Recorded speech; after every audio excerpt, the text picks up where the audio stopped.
नमस्कार साथियों, मैं पंकज कुमार पटेरिया, प्रवक्ता रसायन विज्ञान।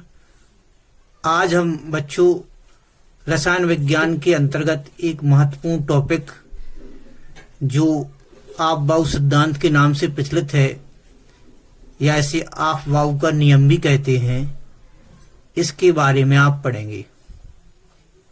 जैसे कि अपन को पता है कि इलेक्ट्रॉनिक विन्यास से संबंधित आप-बाऊ और बूरबरी दो नियम बहुत ही प्रचलित हैं, जिसमें सर्वप्रथम बूरबरी और आप-बाऊ दोनों को डिफरेंट करके अलग अलग इलेक्ट्रॉनिक विन्यास का प्रारूप समझाया जा सकता है। तो आइए हम देखते हैं आप-बाऊ सिद्धांत को। आप-बाऊ सिद्धांत जैसे कि नाम से समझ में आ रहा है, आप-बाऊ। तो आप-बाऊ एक जर्मन शब्द है। आप-बाऊ एक जर्मन शब्द है या जर्मन भाषा का शब्द है, जिसका अर्थ होता है एक एक करके जोड़ना, एक एक करके जोड़ना।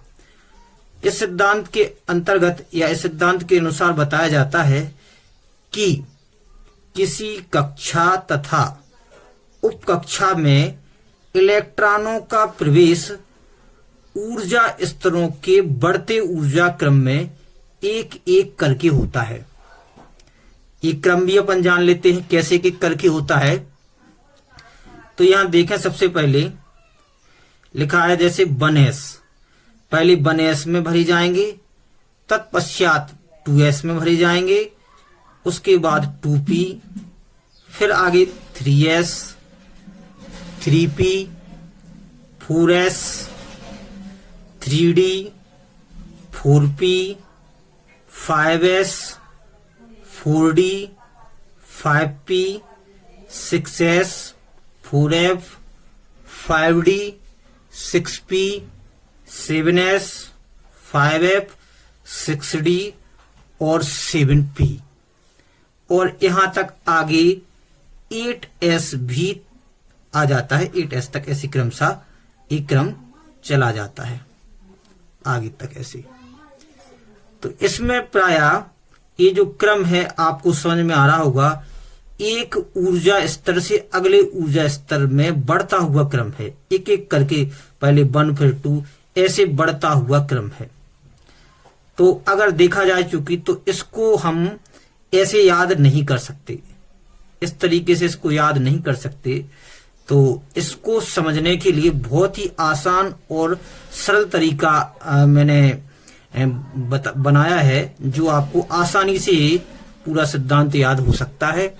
एक ट्रिकी अप्रोच जिसको अपन कह सकते हैं। तो इस ट्रिक के माध्यम से अपन इसको समझ सकते हैं। जैसे सबसे पहले लिखा है 1s, 2s, 2p, 3s, 3p, 4s, 3d, 4f, 5s, 4d, 5p, 6s, 4f, 5d, 6p, 7s, 5f, 6d, 7p और 8s। अब हम समझते हैं इसको, ट्रिक को कैसे फॉलो करेंगे। तो बड़े आराम से और ध्यान से समझना है। ये ट्रिक आपको ऐसे याद नहीं अपन कर सकते, ये क्रम इसी ट्रिक के माध्यम से ही अपन को याद करना पड़ेगा। जैसे समझिए, ये देखिए SS लिखा है, मतलब स्कूल स्कूल। दूसरी लाइन में आइए, public school public school. DPS DPS या DPS public school DPS public school. फिर आगे आइए, फर्स्ट DPS या first DPS public school, first DPS public school.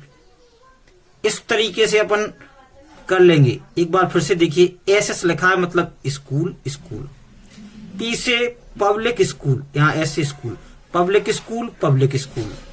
DPS public school DPS public school, first DPS public school, first DPS public school. इतना आप लोग लिख लेंगे। इसके बाद छात्रों क्या करना है, हमें क्रमशः जो इस तरीके से ऐसे यहां काउंटिंग कर देनी है 1 2 3 4। इतना कर लेंगे। अब इसके बाद हमें कुछ नहीं करना है। जहां देखो पहले एस को पूरा करेंगे, 1s हो गया। अब जहां जहां एस दिख रहा है वहां वहां नंबर बढ़ाते जाओ।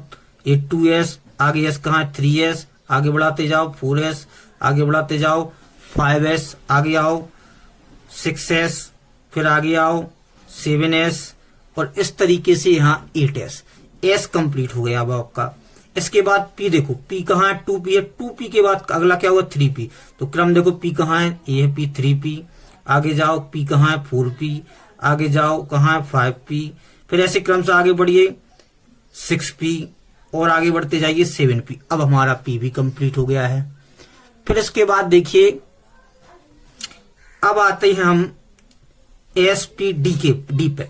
तो डी में देखिए आपका 3D है इधर, तो हमें 3D के बाद अब क्रम आगे बढ़ाना है। तो 3D के बाद देखिए 3D में यहाँ देखिए 3D है। अब हम देखेंगे डी कहाँ है आगे, ये है डी, तो यहाँ 4D दे दिया। अब डी देखते जाइए आगे, यहाँ 5D दे दिया, 5 के बाद 6 आता है, तो कहाँ है डी, ये है, तो ये 6D दे दिया। तो ये डी भी एस कंप्लीट हो गया, पी कंप्लीट हो गया, डी कंप्लीट। अब बचता है एफ का नंबर। तो एफ यहाँ 4F है। अब जहां भी एफ दिख रहा है उसको 4 के बाद अगला नंबर दे दीजिए। तो ऐसे क्रमशः देखते जाइए। यहाँ देखिए 5F, मतलब एफ यहाँ था तो 4 के बाद हमने इसको 5 दे दिया। तो ऐसे हमारा ये सारा क्रम जो कंप्लीट हो गया। अब हमें याद करने की जरूरत नहीं रही इसकी, ठीक है। इसे अब हम देखिए कैसे समझेंगे। जब हमें ये तरीका याद हो गया तो हमें ये भी मालूम है कि जो एस कक्षक होता है उसमें 2 इलेक्ट्रॉन रहेंगे, 2 से ज्यादा नहीं रहेंगे। 2 से कम रख सकते हैं लेकिन ज्यादा नहीं रखेंगे। पी में 6 इलेक्ट्रॉन और डी में 10 इलेक्ट्रॉन और एफ में रहेंगे 14 इलेक्ट्रॉन। तो जब एक क्रम हमारे पास है तो इसमें हम देखेंगे किसी का भी इलेक्ट्रॉनिक विन्यास करेंगे तो एस में 2 रखेंगे, पी में रखेंगे 6 और डी में रखेंगे 10 और एफ में रखेंगे 14। अब जैसे मान लीजिए जैसे हम इलेक्ट्रॉनिक विन्यास जब करते हैं तो ये सबसे पहले नाभिक होता है, उसके बाद ए होती है पहली कक्षा, फिर ए होती है दूसरी कक्षा, उसके बाद ए होती है तीसरी कक्षा और ऐसे ही क्रम से ए होती है चौथी कक्षा। इस कक्षा में जो पहली कक्षा होती है उसको एस, दूसरी को पी, तीसरी को D, S P D F, इस क्रम में बढ़ते जाते हैं। इसी को 1 2 3 4 ऐसे ही बोल सकते हैं। इसी को के एल एम एन, ये बोलवरी क्रम में ऐसे बोला गया है। इस तरीके से अपन बोल सकते हैं। तो जो एस कक्षक है, एस ऑर्बिटल है, उसमें 2 इलेक्ट्रॉन से ज्यादा नहीं करना है अपन को। जो पी है उसमें 6 इलेक्ट्रॉन से ज्यादा नहीं करना है और जो डी है उसमें 10 इलेक्ट्रॉन से ज्यादा नहीं रखना है और एफ है उसमें 14 इलेक्ट्रॉन को रखना है। अब आइए हम जैसे किसी एक एग्जाम्पल से समझ लेते हैं। मान लीजिए जैसे हमने एक एग्जाम्पल ले लिया है सोडियम का। सोडियम अगर हम देखें तो सोडियम का जो परमाणु क्रमांक है वो 11 है। सोडियम का परमाणु क्रमांक 11 है। तो यहां देखिए 1s। अब s में हमें मालूम है कि 2 इलेक्ट्रॉन है तो 1s 2 ऊपर 2 लिख दिया। फिर 2s, s में 2 इलेक्ट्रॉन होते हैं तो 2s 2। अब आ जाइए 2p, एक क्रम चल रहा है ऐसे देखो 1s 2s 2p, इस क्रम में भरे जा रहे हैं। 2p, p में कितने हो सकते हैं 6 इलेक्ट्रॉन हो सकते हैं तो हमने देखो 6 भर दिए। अब 3s 2 से ज्यादा नहीं हो सकते तो हमें देखो 2 2 4 और 6 11 है तो 1 की और जरूरत है तो 1 हमने इसमें भर दिया तो 1 कंप्लीट हो गया।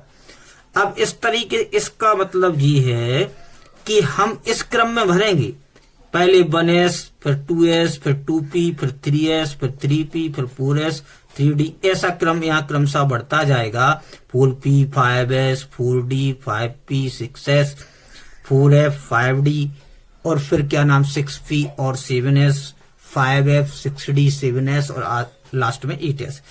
इस क्रम से आप कितना भी कोई भी बड़ा नंबर हो, चाहे जिसका परमाणु क्रमांक 80 हो 90 हो 102 हो कोई भी 108 हो, आप उसका बड़े ही आसानी से इलेक्ट्रॉनिक विन्यास आपबाउ सिद्धांत के अनुसार कर सकते हैं।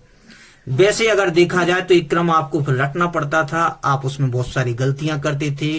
अब आपको इसमें गलती के 1% चांस नहीं रहेंगे, बहुत ही आसानी से आप इसको कर सकते हैं। अब देखिए अगर हम दूसरा एग्जाम्पल देखें तो जिंक Zn 30 पे है। अब हमें मालूम है कि S में 2 इलेक्ट्रॉन आते हैं, तो क्रम हमें मालूम है 1s लिखा हमने 2 इलेक्ट्रॉन भर दिए, फिर 2s लिखा हमने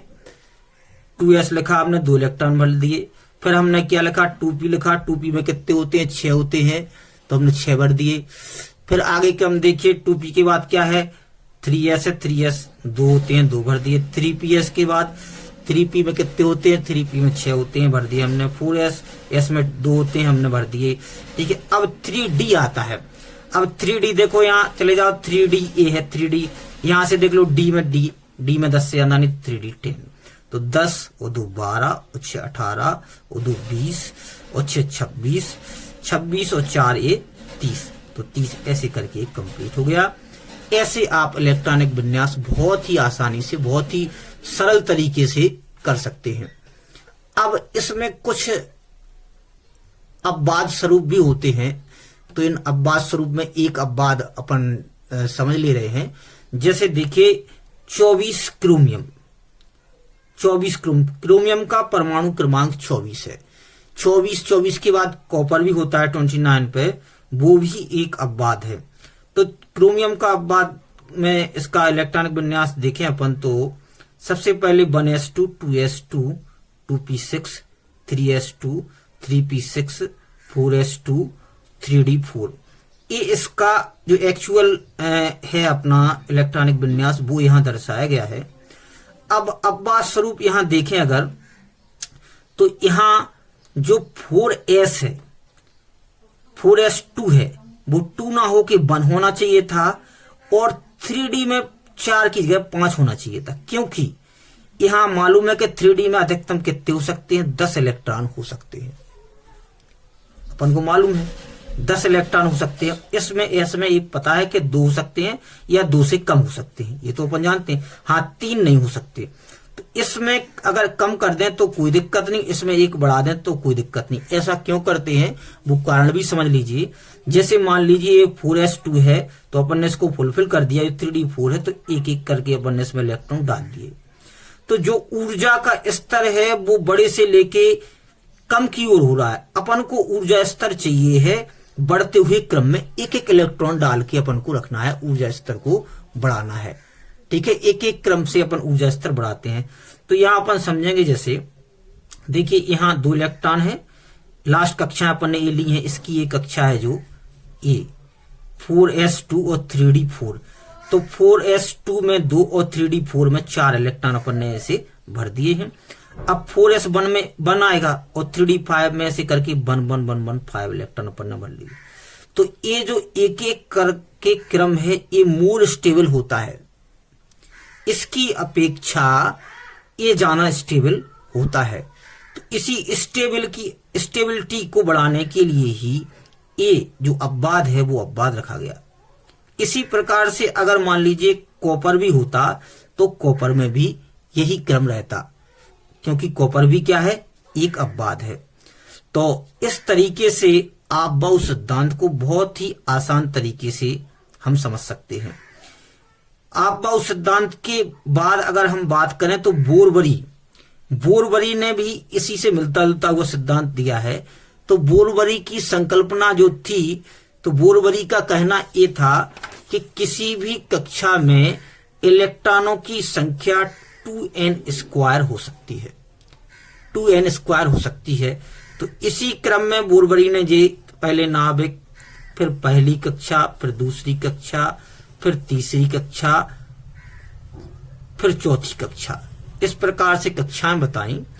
और वही क्रम के पहले में जैसे मान लीजिए पहली कक्षा है तो यहां 2, पहली कक्षा में कैसे n का मान अपन ने अगर 1 रखा तो 1 का स्क्वायर यहाँ मल्टीप्लाई में रहेगा, तो 2 एकम 2, 2 दूनी 4, मतलब 2 एकम 2, तो यहाँ 2, फिर 2 के बाद 8, 2 8 18 32, ऐसे जो एक क्रम है एक क्रम आगे बढ़ता जाएगा, इस क्रम में आगे बढ़ते जाएंगे। ठीक है, तो पहले मतलब पहली कक्षा मान लीजिए नाभिक, और पहली कक्षा में तो इलेक्ट्रॉन भरे जाएंगे। जैसे मान लीजिए 11 सोडियम का ले रहे हैं अपन, 11 सोडियम का लेंगे तो पहली कक्षा में 2 इलेक्ट्रॉन भर दिए, और दूसरी कक्षा में यहां भर दिए अपन ने कितने, 8 बनने हैं, तो ये अपन ने मान लीजिए 8 भर दिए, 8 इलेक्ट्रॉन भर दीजिए।